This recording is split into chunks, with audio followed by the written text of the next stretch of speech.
verset 3 jusqu'au 5e verset. Il est écrit, ce que Dieu veut, c'est votre progression dans la sainteté.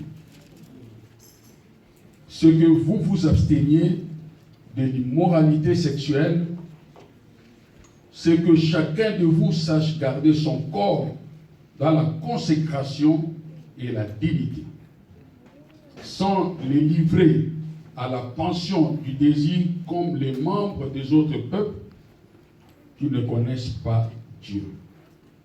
Que Dieu bénisse sa parole.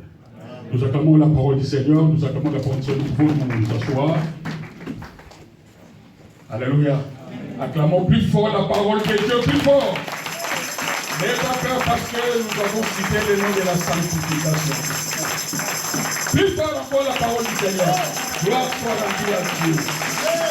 Merci Seigneur.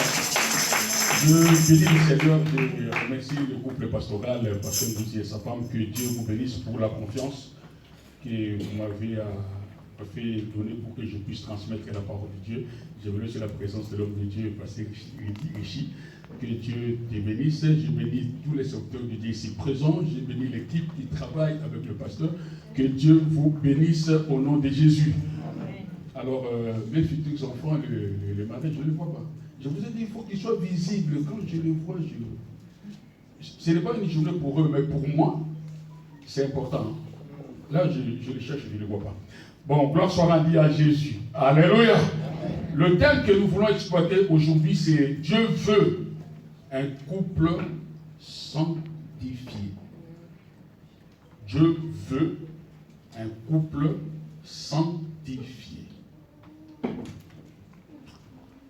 La sanctification, c'est un enseignement. Aujourd'hui, je bénis tous les serviteurs. Il y a des fois que dans les réseaux sociaux, nous voyons des serviteurs qui enseignent sur la sanctification, mais ils ne sont pas nombreux. Aujourd'hui, les enseignements sont plus liés, ce sont les enseignements terrestres. Donc, pour que la foule vienne vers toi, parle de la terre. Yes. Si tu commences à parler de la terre, mariage, les enfants, le travail, promotion, santé, toutes ces choses-là sont bien, mais pour la terre. Mais quand tu commences à fixer les regards vers le ciel, tout le monde s'envole aussi comme des papillons, comme des oiseaux, s'éloigne de toi, comme tu deviens comme un corps pourri. Les gens commencent à sentir l'odeur. Mais cette odeur, pour les pécheurs, c'est une odeur de la pourriture, mais pour les saints, c'est la bonne odeur qui attire la présence de Dieu. La sanctification, c'est un mise à part pour le Seigneur. Un mise à part pour Dieu. La sanctification, c'est l'identification d'un enfant de Dieu. La sanctification, c'est la vie et la nature d'un enfant de Dieu. C'est une progression dans la sainteté pour aller au ciel. Toute personne, je bénis le Seigneur pour le chant que les adorateurs, les bien-aimés qui nous ont conduits dans les cantiques, l'intervention de l'homme de Dieu, il nous a dit qu'il faut que je me donne à fond parce que je ne sais pas si demain je peux mourir. Ça, c'est la réflexion d'un saint. Normalement, un saint, il faut qu'il s'attende chaque jour que je peux mourir un jour. Parce qu'il y a une promesse qu'il nous a donnée, Jésus-Christ revient bientôt. Là, le Jésus-Christ revient bientôt, beaucoup de gens sont fatigués. Parce qu'il ne revient pas. Mais moi, je te rappelle une chose, la mort peut te surprendre. Si tu vois que le Jésus-Christ vient bientôt, depuis le temps des apôtres jusqu'à aujourd'hui, ça fait des siècles et des siècles, il ne revient pas. Mais apôtre Paul, aujourd'hui sur la terre, il n'est plus. S'il ne revient pas, la mort peut te surprendre. Et si la mort te surprend, tu seras où? Tu seras où? Les gens n'ont plus besoin de la sanctification. Les gens ne veulent plus qu'on leur parle de la sainteté. Quand vous commencez à parler de la sainteté, l'enseignement de condamnation, la parole de Dieu est venue condamner les péchés. Mais les péchés, c'est ça concerné. Les pécheurs, c'est ça concerné parce que les choses qu'on prêche, c'est sa vie. On ne te prêche pas Mais on prêche le péché qui est en toi. Ce péché qui t'a envoûté, qui attire la malédiction. Il faut que ce péché te quitte pour que ton corps devienne la puissance qui attire la malédiction. Ce que Dieu veut, je parle au couple, et ça ne concerne pas seulement le couple, c'est aussi les célibataires. Mais je parle au couple. Ce que Dieu veut, toi, mon frère, toi, ma soeur, dans ta maison, dans ton couple, ce que Dieu veut, que la sanctification. Que tu puisses t'abstenir à l'adultère. Tu puisses t'abstenir à l'impudicité. Que tu ne sois pas un amoureux, comme j'avais dit à l'église, permettez-moi, je veux le répandre ici, une personne qui ne sait pas discipliner son sexe. Un marié. Dieu dit, quand tu t'es marié, ce que je veux dans ta maison, c'est la sainteté. Que dans ta maison, qu'on ne parle même pas de l'impudicité. Parce que nous venons de parler que Jésus-Christ revient bientôt. Amen. Hébreux chapitre 13, verset 4 à 5 nous dit que le mariage soit honoré de tous et le lit conjugal épargné par la suie. Ceux qui se livrent à l'immoralité sexuelle, l'impudicité ou l'adultère, et à l'adultère, Dieu les jugera. Que votre conduite ne soit pas guidée par l'amour de l'argent. Contentez-vous de ce que vous avez. En effet, Dieu lui-même a dit, je ne te délaisserai pas et je ne t'abandonnerai pas. Est-ce que tu peux acclamer la parole ici? Mes bien-aimés, la première partie que je viens de parler, ça parle de la sainteté, de la sanctification dans la vie de l'homme d'une façon générale et dans le couple d'une façon particulière, parce que c'est ça le thème d'aujourd'hui. Tu sais, aujourd'hui, les gens vont sans derrière. Je ne suis pas contre la délivrance, ni vous empêcher d'aller chercher la délivrance. Mais il y a quelque chose que les gens oublient. Tu sais, si tu as une blessure qui a produit des microbes, si tu cherches seulement la guérison, sans attaquer le microbe, tu seras toujours malade.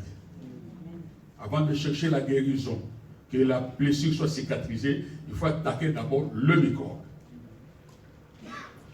Toutes sortes de démons qu'on peut parler. Les démons, les liens, les blocages, les je ne sais pas quoi, les liens familiaux, les liens héréditaires, tout ça. La source de toutes ces choses-là, son nom, c'est le péché. Si nos ancêtres qui ont fait des choses qui commencent à nous suivre jusqu'à aujourd'hui, si nos ancêtres marchaient dans la sainteté, la sanctification de nos ancêtres allait venir jusqu'à nous. On ne parlera plus de la lien et de la sorcellerie. Est-ce que tu me comprends?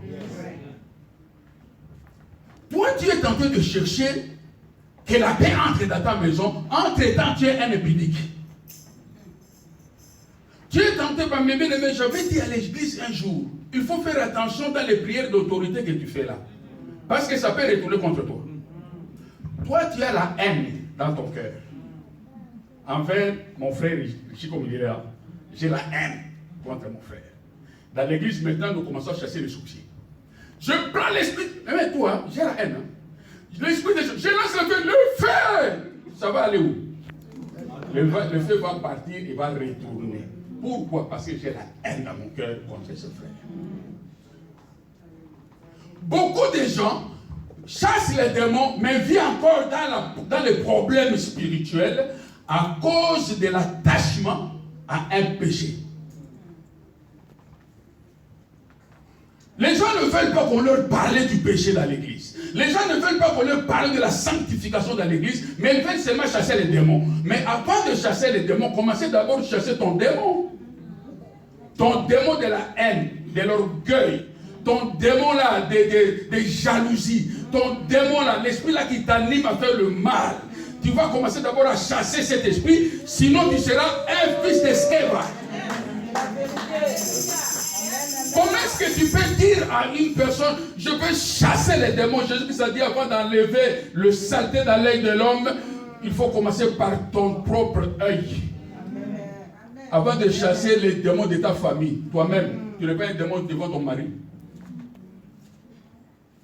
Quand ta femme te voit un ange ou un démon.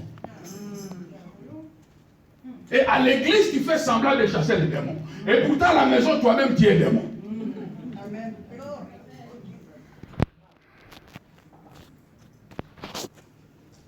La Bible dit que le mariage soit honoré de tous. D'abord, la première personne qui honore le mariage, c'est Dieu. Quand Dieu honore le mariage, il y a des mariages que nous bénissons ici, sont maudits au ciel. Ce n'est pas, moi je dis à l'église, ce n'est pas un serviteur qui te bénit. Nous sommes les canaux de la bénédiction. La bénédiction, c'est Dieu. Nous sommes les moyens par lesquels Dieu bénit. Maintenant, c'est la décision. C'est, comme ici, nous sommes dans ce pays, la société qui s'occupe des eaux, Veolia, je ne sais pas quelle société, la société des eaux. Toi, dans la société des eaux, tu as des problèmes. Tu ne veux pas payer des factures, mais tu te contentes de robinet. Tu viens toujours à la maison, quand on t'envoie le facture, il dit, robinet, donne-moi de l'eau. Robinet donne de l'eau. Les jours où la société dira que j'en ai assez, j'en ai marre, il ferme. Maintenant, toi, tu as toujours confiance avec ton robinet. Tu reviens, j'ai soif. Robinet, de l'eau. Robinet dit, ouvre. Tu ouvres, il n'y a pas d'eau. Le robinet dit, moi, je n'ai pas de problème. On n'a pas envoyé de l'eau. Beaucoup de chrétiens ont des problèmes avec Dieu, mais ils sont des fanatiques, des serviteurs de Dieu. Donc, adorer Dieu, non. Craindre la crainte de Dieu, non. Faisons pour donner plaisir à Dieu. Tu dis non. Toi, tu es toujours derrière les serviteurs de Dieu. Moi, je dis serviteurs de Dieu, en commençant par moi, nous avons besoin de l'honneur, nous avons besoin du respect, de la considération, mais pas d'adoration. Quand toi, tu adores l'homme à la place de Dieu, Dieu, dans son siège, c'est lui qui tient de l'eau. Il voit que mais cet homme-là, il n'est pas sage, c'est un insensé. Bon, comme toi, tu vois que parce qu'il a un nom archibishop, et il parle toujours que j'ai l'onction multi-onction. Bon, va maintenant si tu auras de l'eau. Tu verras là-bas et dis, au nom de Jésus, rien. Reçois, rien. Fais ceci parce que le robinet n'est plus alimenté.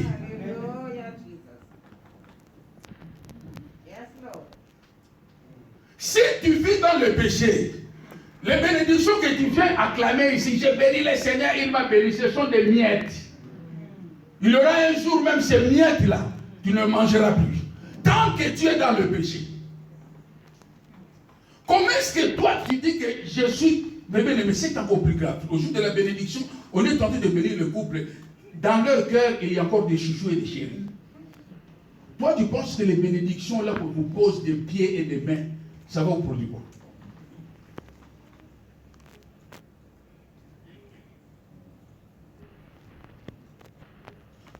La première personne qui honore le mariage, son nom c'est Dieu.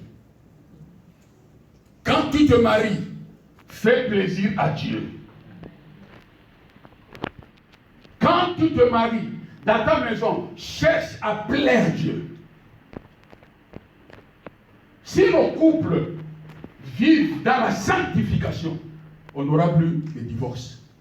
On ne parlera plus de l'impudicité. On ne parlera plus d'adultère. Et ceux qui ont compris, il y a deux péchés graves que la Bible le livre d'Hébreux nous dit. D'abord, s'abstenir à l'impudicité, à l'adultère, et puis l'amour d'argent.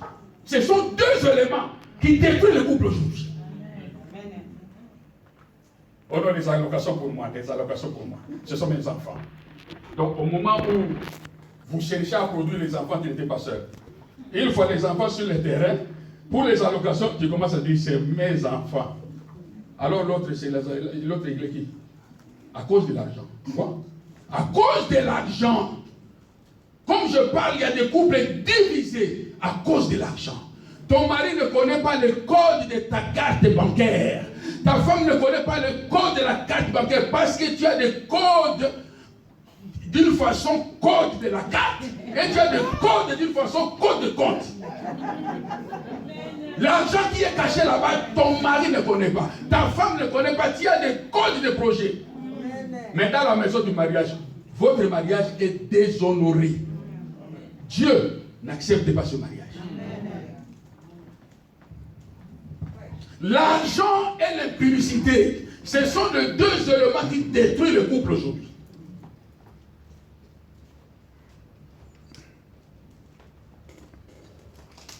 Mais bien aimé, la Bible nous dit qu'on ne peut même pas attendre dans l'église qu'on parle de l'impudicité ou d'adultère. Moi, j'avais dit à l'église aux enfants, le jour où je viendrai vers toi, ma soeur, je commence à te dire, tu vois, tu commences à voir le pasteur, commence à changer les langages et la façon de regarder. Tu sois très prudente.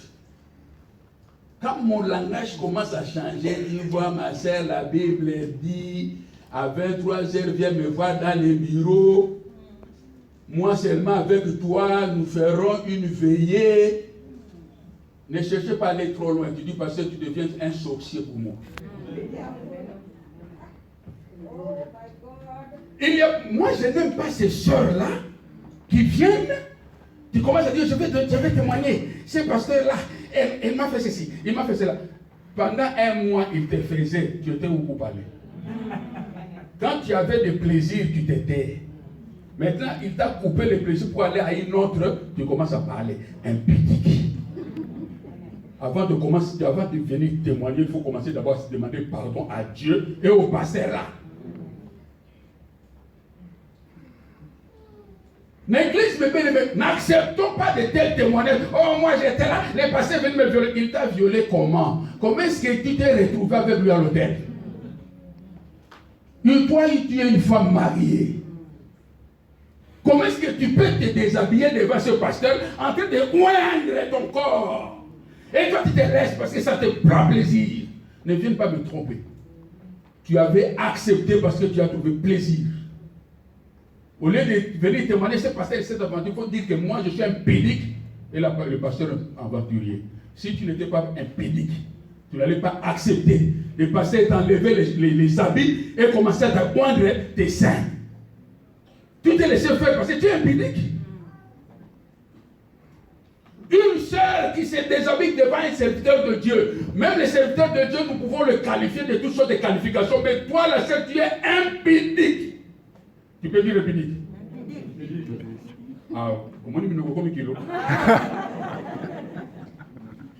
L'esprit de Jézabel. On ne veut même pas parler de ça.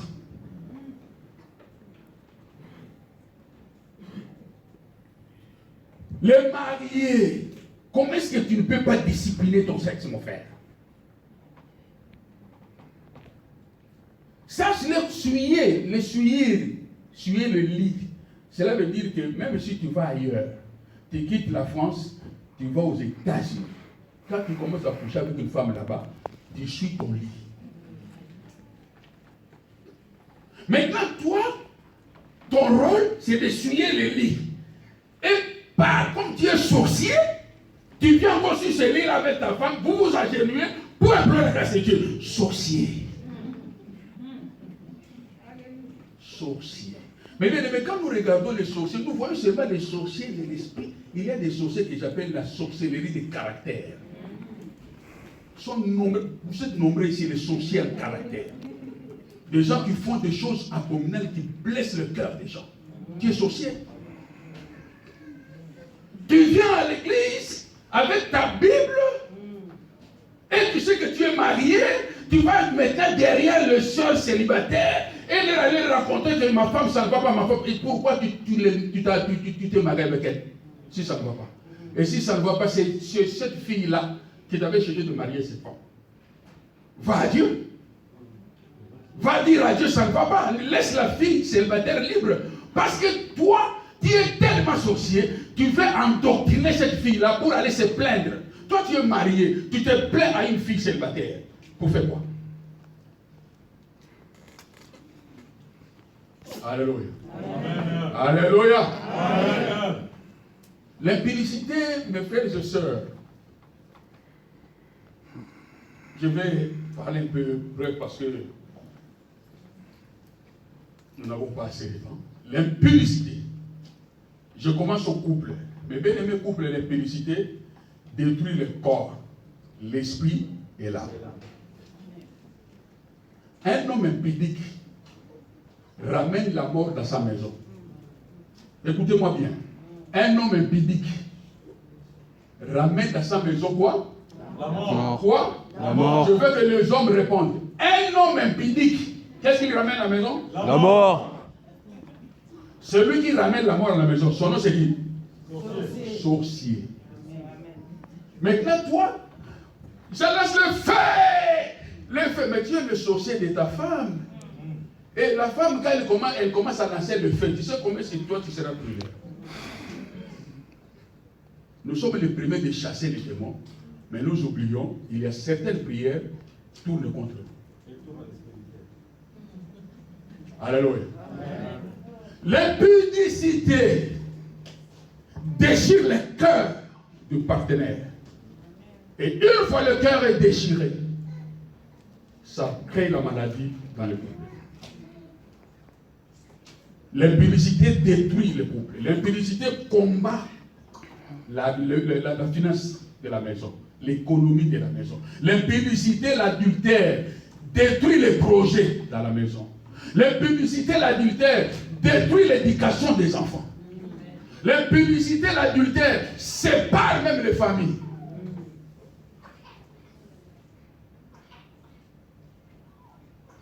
C'est pourquoi celui qui veut marcher dans la sainteté et plaire Dieu, il faut s'abstenir à l'impudicité.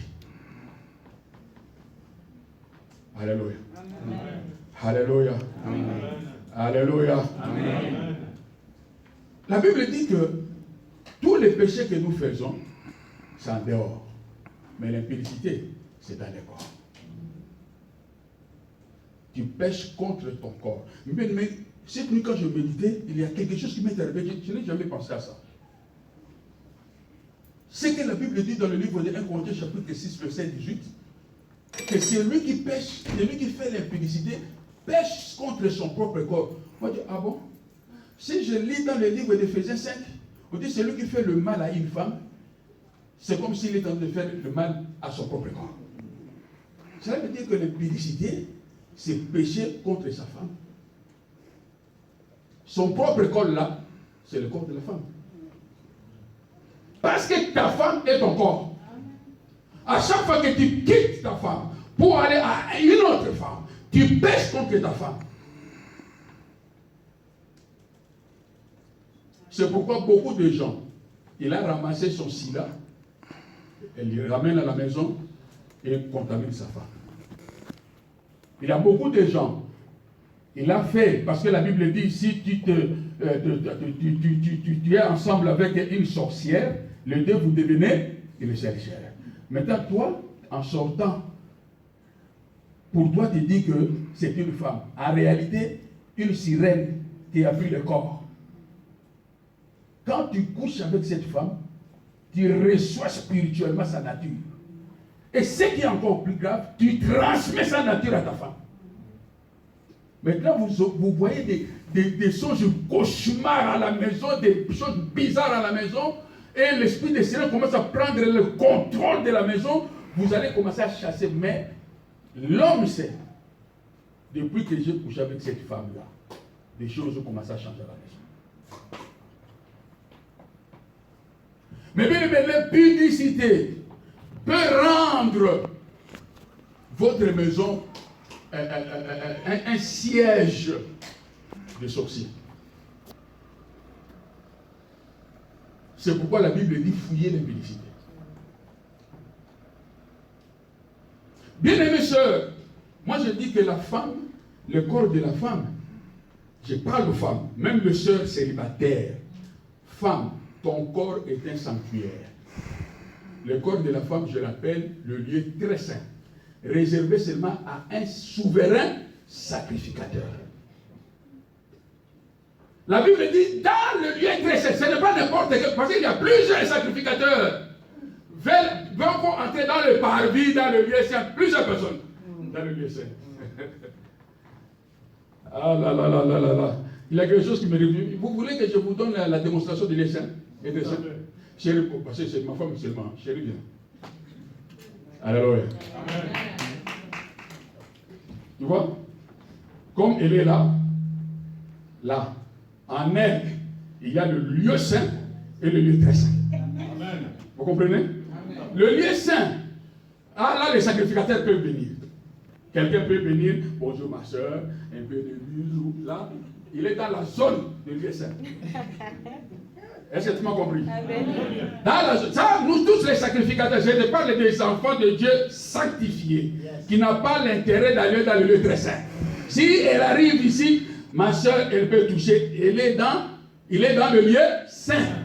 Donner le bonjour, faire des bisous, des câlins. Tu es toujours dans le lieu saint. Là, il n'y a pas de problème. Tu n'es pas souverain sacrificateur. Parce que lui, c'est moi le souverain sacrificateur. C'est moi qui ai droit d'entrer dans le lieu très saint. Maintenant, toi, comment est-ce que tu peux permettre à un codé sacrificateur d'entrer dans le lieu saint, très saint? C'est pourquoi, dans ce lieu-là, quand tu entres, c'est la mort. Beaucoup des hommes sont morts parce qu'ils ont mis leurs pieds dans le lieu très saint. La Bible dit, si tu couches avec une femme d'autrui, tu ne resteras pas jamais impuni. On va te punir. Est-ce que tu m'as compris? C'est pourquoi, ma soeur, je te pose la question. Toi qui es le sanctuaire, comment est-ce que tu peux permettre à n'importe qui d'entrer dans le lieu très saint? Femme mariée, le jour où toi tu te présentais devant les gens, oh je te m'aimerais de tout mon cœur, non. Parce que tu prends l'engagement avec un souverain sacrificateur. Ces jours-là, entre guillemets, tu dis aux gens, désormais à partir d'aujourd'hui, je suis devenu une maison très sainte pour toi. En dehors de toi, il n'y a pas de souverain sacrificateur. C'est Jésus, non? Alléluia. Donc moi, dans cette maison-là, c'est moi qui suis Jésus. Donc en dehors de moi, il n'y a personne. Les souverains sacrificateurs Yoshua Mashiach, en dehors de lui, qu'est-ce que nous disons? Il n'y a personne. Mais comment est-ce que toi, femme mariée, dans ton sanctuaire, dans le lieu très saint, même les fourmis, les lézards passent par là? C'est grave.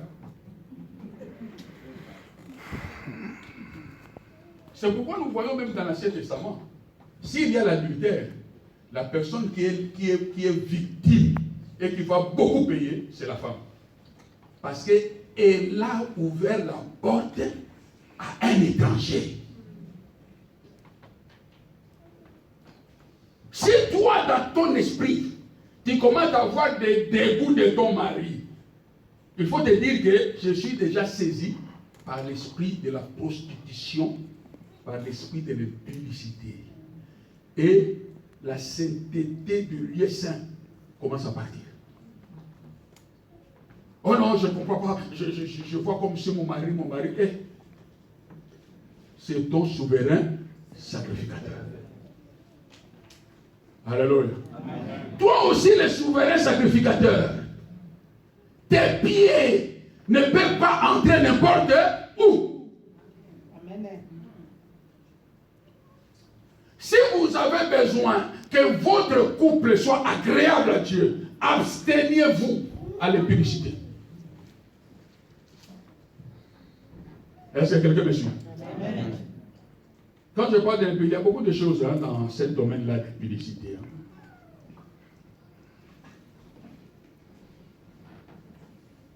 Je n'oublierai jamais, un jour, on était avec ma femme, quelque part pour passer le moment de prière. C'était une concession de prêtres. Les prêtres ont organisé une journée de couple. Moi, je dis à maman, bon, même les prêtres, tu parles tantôt d'une manière et tantôt d'une autre. Allons-y, participez dans cette thème. Tu sais, j'étais sorti avec un enseignement que je n'oublie pas, maintenant je vais vous le dire. Il a dit, mes chers frères, quand tes yeux commencent à voir que ta femme n'est plus belle, c'est le commencement du divorce. Il y a beaucoup de... Mais bien aimé, ma femme, comme elle est là, je ne la vois pas maintenant là. Je la vois les premiers jours où sa beauté avait tiré mes yeux. Si je commence à voir ma femme, elle commence à devenir vieille, c'est que mon cœur commence à ouvrir la porte quelque part. La beauté d'une femme ne vieillit pas. La femme est toujours belle. Même dans sa vieillesse, elle est toujours belle.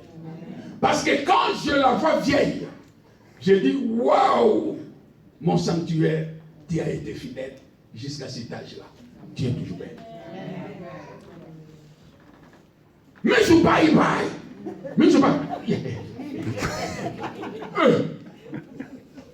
Sois discipliné. Alléluia. Comment est-ce que toi tu es avec ta femme? Quand il finit avec, tu deviens, tu es dérangé. Sois délivré, frère. La femme la plus belle du monde, c'est ta femme. Amen. Si ta femme n'est plus belle, c'est que moi je les appelle les Manjolin Jonjo. Manjolin Jonjo. Alléluia. Alléluia. Fuyons l'impudicité.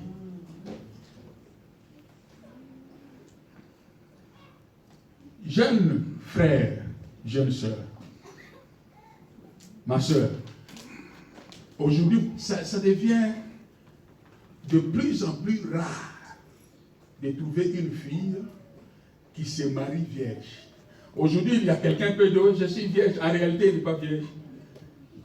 On a fait des retouches par les tailleurs. Donc, tu sais, tu vois ma veste. Donc, je sais, ça devient gros. Retouche, cintré. Je mets maintenant, ok, c'est bon. Quand je passe, est-ce que quelqu'un peut savoir qu'on a retouché? Il y a des filles retouchées par les tailleurs sataniques. Après, tu viens tromper. Oh, moi, je suis vierge. Quelle vierge? Tu commences ton mariage avec le mensonge. Dis la vérité. J'avais connu les hommes à partir de l'âge de 13 ans, de 12 ans, de 15 ans. Ma soeur, si tu sais garder ton corps, c'est une fierté d'une fille vierge qui se marie. Nous, à l'époque, nos parents, ils se marient avec leur femme vierge. Quand mon père se fâche, il devait aller quitter la maison. Donc, ça m'a dit aujourd'hui. La joie qui est vierge, na autres sont des vierges. Ah, tu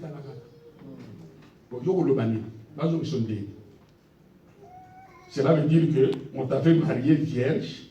Quand l'homme se fâche contre toi, tu dis à ton mari, tu m'avais pris vierge, je vais quitter ta maison étant vierge.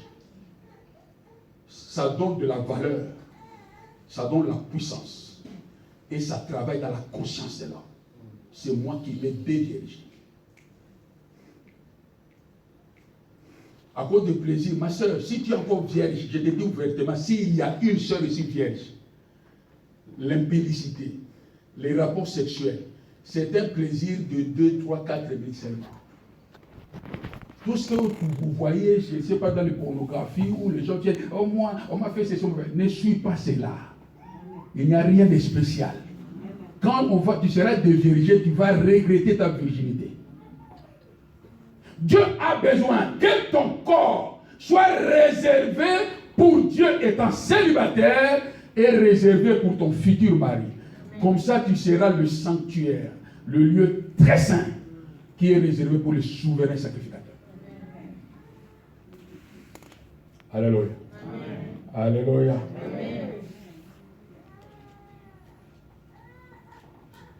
Dieu veut la sanctification dans le mariage. C'est la sanctification qui permet à l'homme d'aimer sa femme.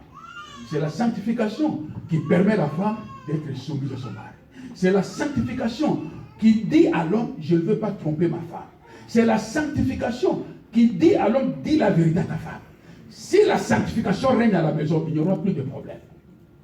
Parce que nous sommes là pour Dieu, nous craignons Dieu. En dehors de mon salaire, je rencontre quelqu'un me donne 1000 euros. Comme je suis dans la sanctification, les 1000 euros tout droit devant ma femme. Ma chérie, Dieu m'a béni. 1000 euros. Mais si tu n'es pas sanctifié, quand tu auras les 1000 euros, directement dans ta tête, ah, cette fille-là, j'avais problème, cette fille-là, oh là là, comme ma femme ne sait pas, tous les 1000 euros à côté. Son nom, hôtel, dépenses, gaspillage. S'il n'y a pas la sanctification dans la maison, vous aurez toujours des problèmes. C'est pourquoi Dieu dit, ce que je veux. C'est quoi? C'est quoi?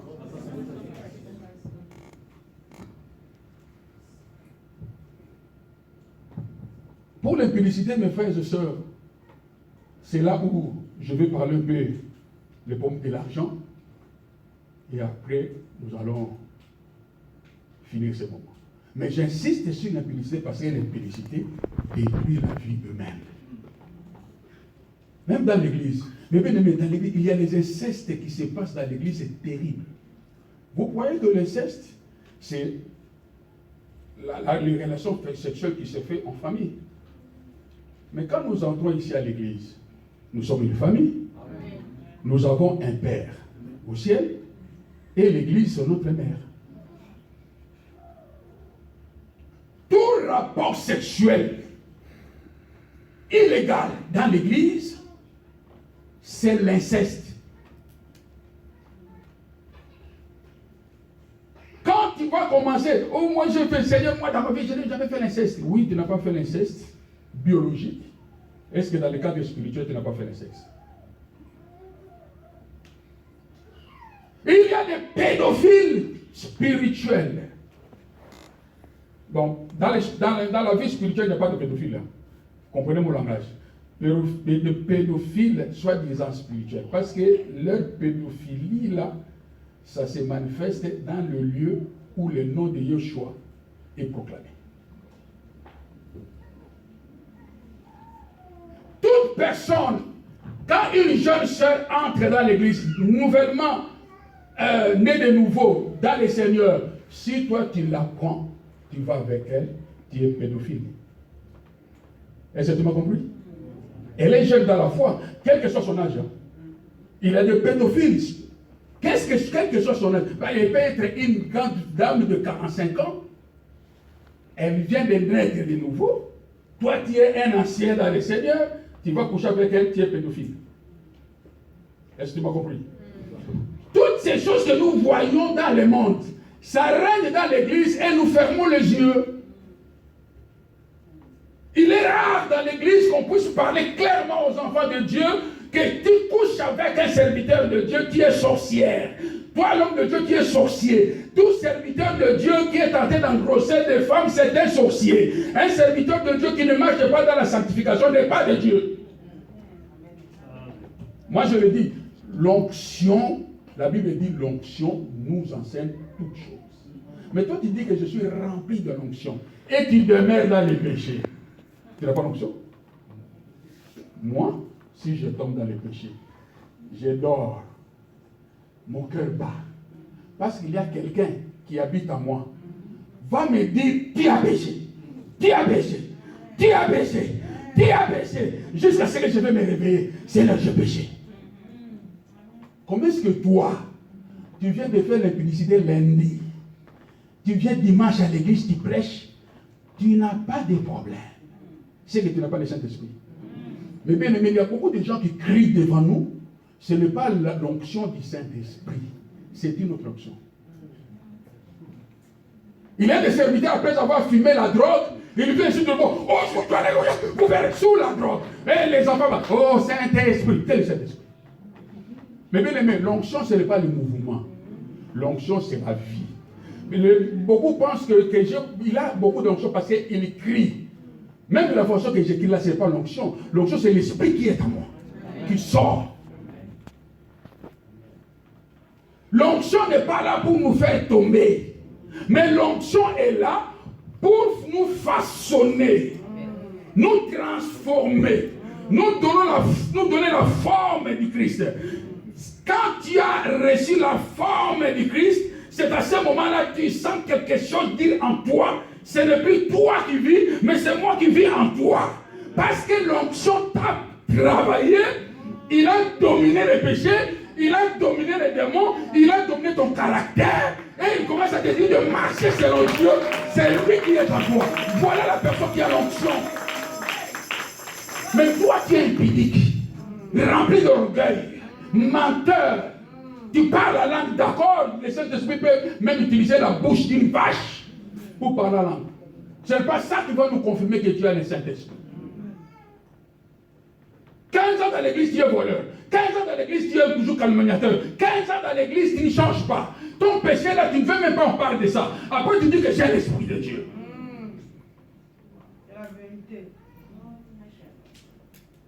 C'est pourquoi, mes frères, ne soyons pas les fanatiques des hommes de Dieu.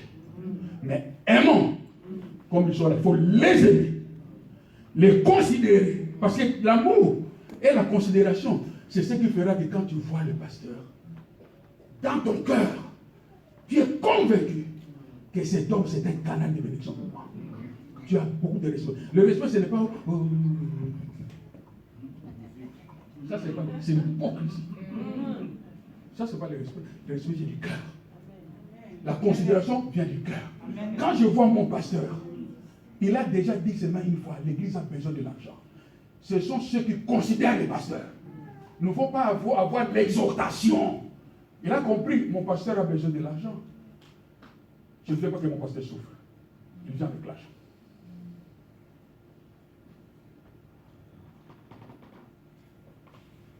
Si tu es fanatique, tu vas tomber dans la main d'un charlatan. Soyons les fanatiques du Saint-Esprit. Le Saint-Esprit me connaît mieux plus que toi. Comme je prêche sur la sanctification comme ça, c'est le Saint-Esprit qui va te convaincre que cet homme-là, il est de Dieu. Il marche dans la sainteté.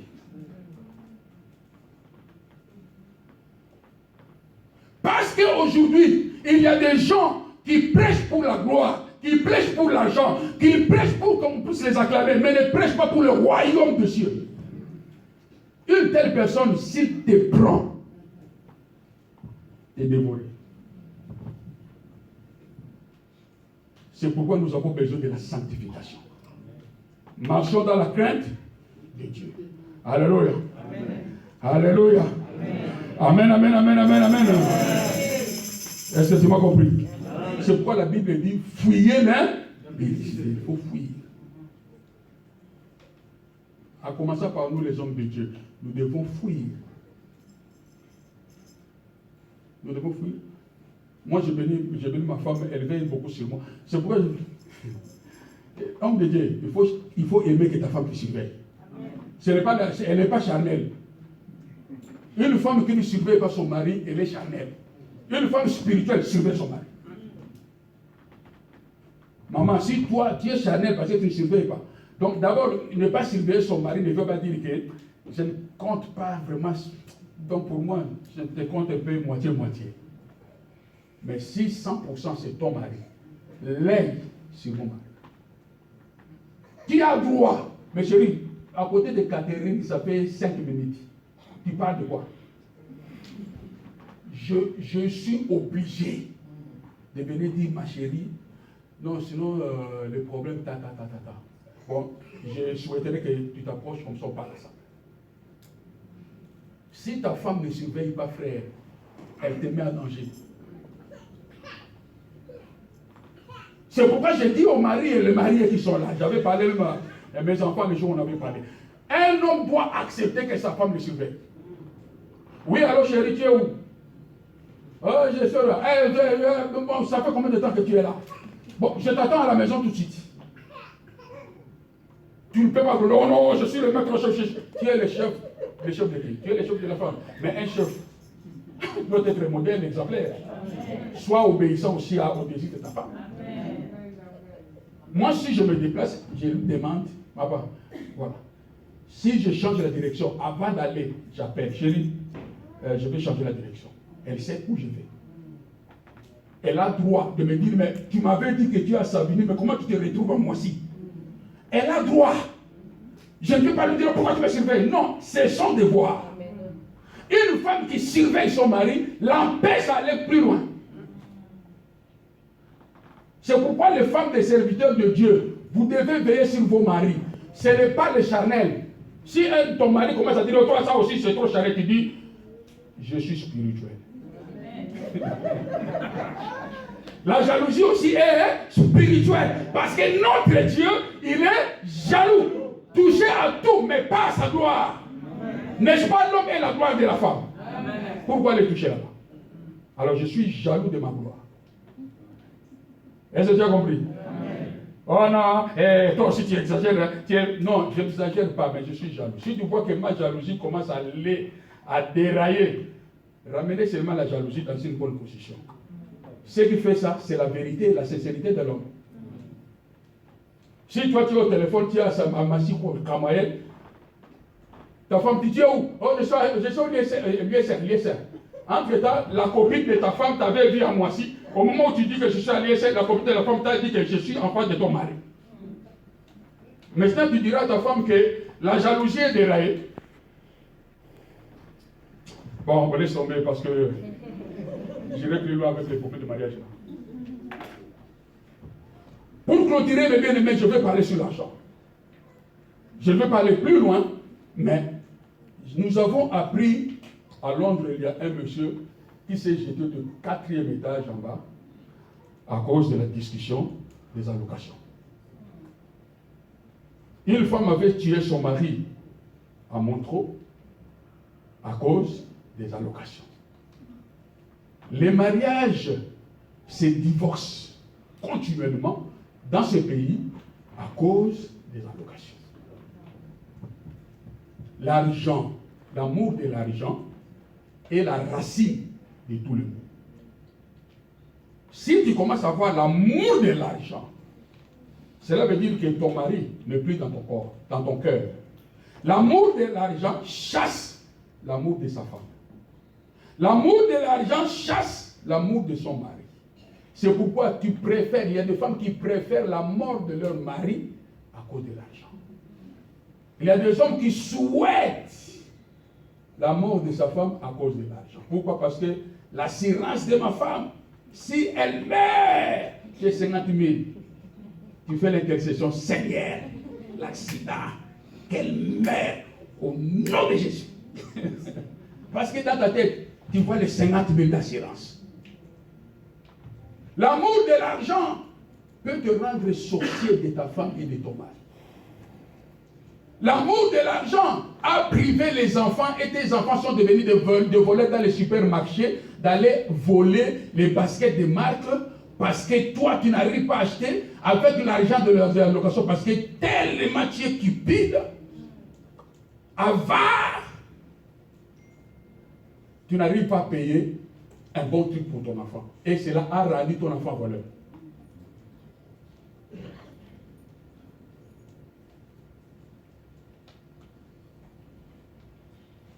Le secret que je veux te dire, mon frère, pour l'impudicité, il faut seulement fuir l'impudicité parce qu'on ne peut pas, on résiste au péché, mais pas à l'impudicité. Il faut fuir. Pour l'argent, n'ayez pas l'amour. Je peux aimer l'argent, mais pas avoir l'amour d'argent. L'argent, c'est une bénédiction. On aime la bénédiction. Je ne peux pas haïr l'argent. Je dois l'aimer. Parce que l'argent me sert à vivre, à remplir, à réaliser mes projets. Mais si je commence à avoir l'amour d'argent, la soif d'argent. Tu sais, il y a beaucoup de femmes ici, ne souhaitent même pas aller à la mairie pour officialiser leur mariage à cause des avantages des femmes seules. C'est que dans ton cœur, tu n'aimes pas ton mari. Parce que le mari doit être honoré de tous. Comme toi, tu refuses la mairie, c'est que tu n'as pas besoin de mariage. C'est pourquoi beaucoup de mariages aujourd'hui, c'est bon, les femmes celles-là pleurent. Hein? Oh, je suis à la mairie, je suis seule. On l'appelle Mademoiselle Jacqueline. Les démons écoutent, on appelle Mademoiselle Jacqueline. Les sorciers écoutent, on appelle Mademoiselle Jacqueline. Les démons vont à la maison. Ils trouvent M. Jacques. Oh, Le numéro, oh. À la mairie, mademoiselle Jacqueline. À la préfecture, quand on t'avait appelé, mademoiselle Jacqueline. Mais Jacques, ce sont les démons qui vont travailler à Jacques pour que Jacques puisse partir. Afin que toi, tu restes mademoiselle. Est-ce que tu m'as compris?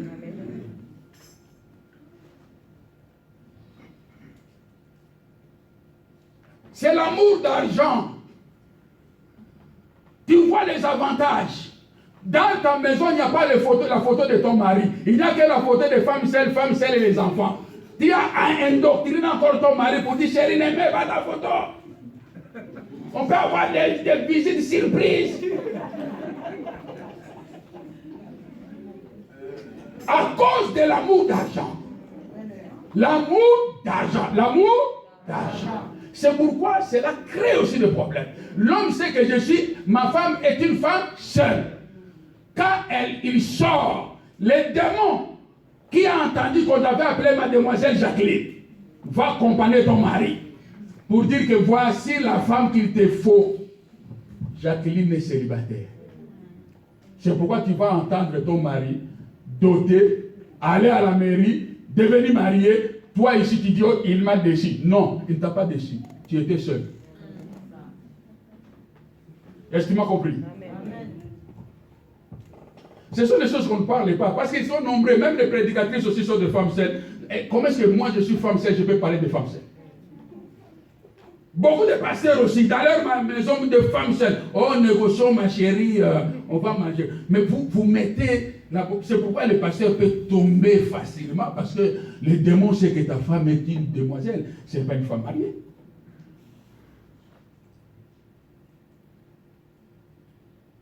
Le mariage doit être honoré de tout. C'est l'argent, l'amour d'argent. Mais bien aimé, c'est pourquoi plus loin, Dieu, je vais lire, c'est de la partie, le dernier verset qui dit que votre conduite ne soit pas guidée par l'amour de l'argent. Contentez-vous de ce que vous avez. En effet, Dieu lui-même dit, je ne te délaisserai pas, je ne t'abandonnerai pas. Cela veut dire que si je me contente avec mon petit salaire, Dieu ne va pas t'abandonner. Il sera avec toi pour que vous viviez avec ton mari, avec le peu de salaire. Dieu peut faire le miracle avec le peu de salaire, vous réalisez aussi des projets. Avec le peu de salaire, vous achetez aussi des maisons. Avec le peu de salaire, vos enfants iront à l'université. Avec le peu de salaire, parce que Dieu ne va pas vous abandonner. Il a dit l'amour de l'argent. L'amour de l'argent. L'amour de l'argent. Mais bien aimés soeurs, l'amour de l'argent t'a fait une femme seule. Il y a toujours des combats dans ta maison à cause des allocations. Tu ne veux plus se soumettre à ton mari parce que à gauche tu as ton salaire, à droite tu as l'allocation, à extrême droite tu as les avantages de la femme seule. Comment est-ce que tu peux obéir à ton mari? L'argent te fait obéieuse. Tu dis, on va derrière. Tu me dois derrière. Parce que d'ailleurs, j'ai les allocations. D'ailleurs, j'ai mon salaire. D'ailleurs, femme seule. Les tout, là d'ailleurs, 3 000.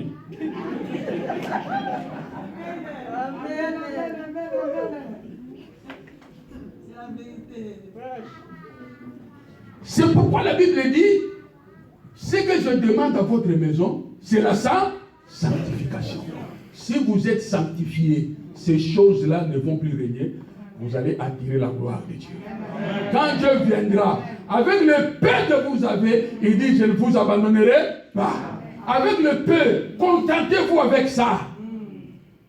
Nous donnons les enseignements sur la femme veuve qui n'avait un peu d'huile, un peu de farine. Dans ton mariage, tu peux aussi avoir le peu d'huile et peu de farine. Dieu a besoin de cela pour les multiplier. Un peu d'huile que tu as, un peu de farine que tu as.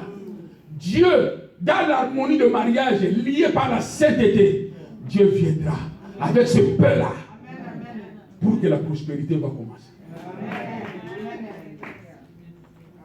C'est le diable qui est en train de mettre les désordres dans le foyer. C'est pourquoi toutes ces femmes celles-là, dans les réseaux sociaux, maman, moi, vous dérangez les gens pour rien. L'homme, ce que l'homme a sémé, c'est ce qui moissonnera. Tu as sémé la femme, c'est moisson. Oh, j'étais bien avec mon mari, on a fait des projets, il est parti à Kinshasa, il a bâti la maison, et je dis, comment elle s'est mariée avec les enfants. Est-ce que toi tu es marié? Oh non, il avait donné la dot. Est-ce que la mère te connaît?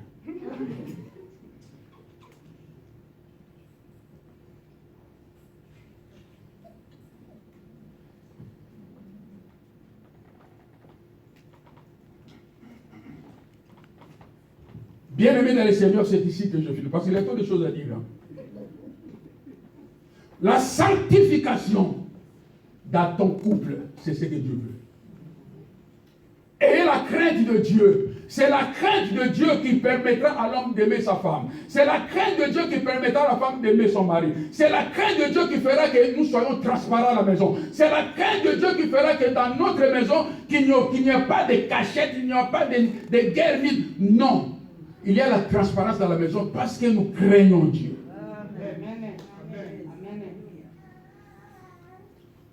J'ai vu un homme bien aimé qui a failli casser sa jambe à cause des téléphones. Là où il était. Quand le téléphone a sauté. Quoi? Téléphone, tu vas. Téléphone. Il y a beaucoup de bien aimés. Si ton mari a un téléphone privé, n'ayez plus confiance. Même s'il dit, oh, je suis pasteur, téléphone privé. Même tu as l'onction remplie jusqu'au chevet. Je n'ai pas confiance à toi.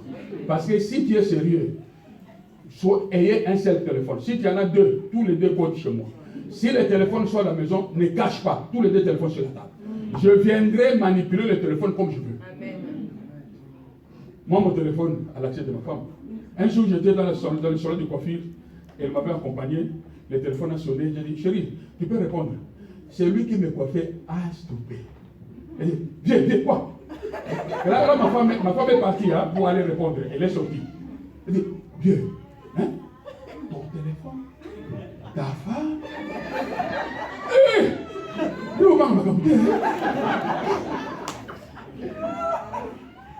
Moi, je dis, ça fait quoi? Mon téléphone, c'est le téléphone de ma femme. Amen. Mes contacts, ce sont les contacts de ma femme.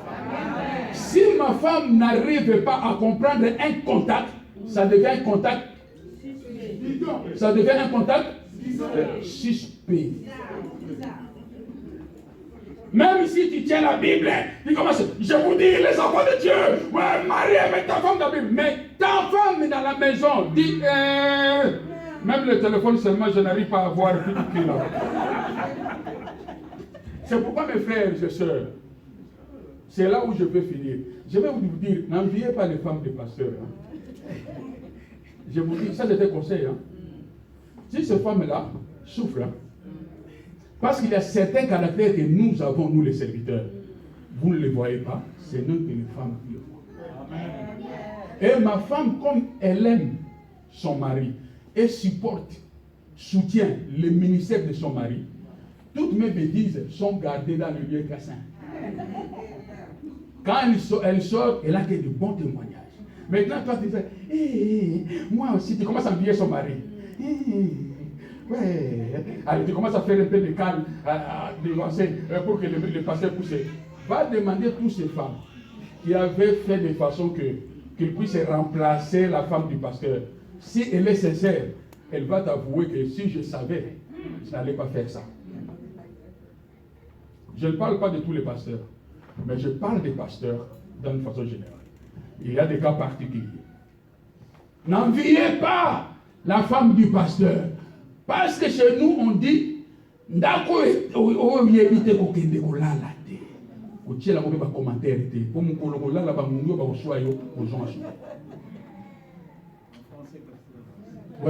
je vais répondre.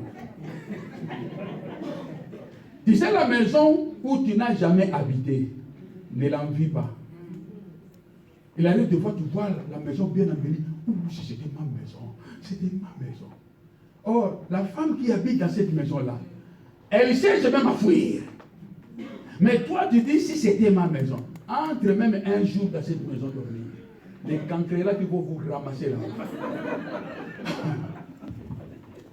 En sortant, vous allez dire que je ne reviendrai plus. Beaucoup de mariages sont comme ça. C'est pourquoi beaucoup de filles sont déçues. Tu vois une personne s'est remariée jusqu'à la 5e femme. Parce que la 2e femme avait envié. Elle est venue mettre des coques à jambes. L'autre est partie. Elle prend la place et dit, elle va maintenant chercher lui intercession. Bon, je vais supporter. Peut-être que l'autre n'avait pas pu. Elle a supporté, mais rien. Comme le mari, les caractères continuent, c'est la 3e qui viendra, 4e, 5e. C'est pourquoi mon frère et ma soeur n'en vivent pas. Les femmes de pasteur, il faut les soutenir. Amen. Je ne dis pas que votre pasteur, que ce soit moi, que les pasteurs sont là. Non, je parle d'une façon générale. Il faut soutenir maman pasteur. Quand tu vois la femme de ton pasteur, tu pries. Parce qu'elle a la charge. Quand tu commences à insulter les pasteurs, c'est elle qui est poignardée. Quand vous n'arrivez pas à payer les loyers, quand l'homme ne dort pas, c'est elle aussi qui a l'insomnie. Si les pasteurs aussi étaient pasteurs méchants, les gentils, quand tu vas dire, mais elle pleure toute la nuit. C'est pourquoi ne cherchez pas, ma soeur, d'envier le couple du pasteur. Cherchez à bénir ce couple, à prier pour ce couple, pour que les choses que toi tu ne connais pas puissent s'arranger. Ce n'est pas le fait de venir prêcher le mariage, très bien sur la sainteté, le mariage, Marie, obéissez, vous écoutez les enseignements, après dans ton cœur, dit, oh, si seulement lui qui était mon mari. Essayez. Il y a d'autres, il prêche, Marie, aimez ta femme. Sa femme, là où elle est, elle pleure. Ah, si réellement elle mettait ça en pratique, j'allais être béni. Mais toi là-bas, oh, maman pasteur, mais elle intercède. Beaucoup de pasteurs sont comme ça. Je ne veux pas que vous fixez l'œil codé pour dire que le pasteur est venu donner le message codé. Je ne donne pas le message codé. Ce couple, c'est un bon couple. Je connais le pasteur, il est bien. Moi aussi, je te dis, Dieu est témoin. Malgré mes faiblesses, malgré mes manquements, je suis bien devant ma femme. Il est bien devant sa femme. Mais je parle d'une façon générale parce que beaucoup de femmes ont détruit même leur couple à cause des pasteurs mariés. Comme je parle de l'impudicité, c'est pourquoi j'en profite. Pour que vous ne regardez pas. Et que toi tu restes là, prie Dieu. Tu dis que Seigneur, j'ai besoin que tu me donnes mon mari.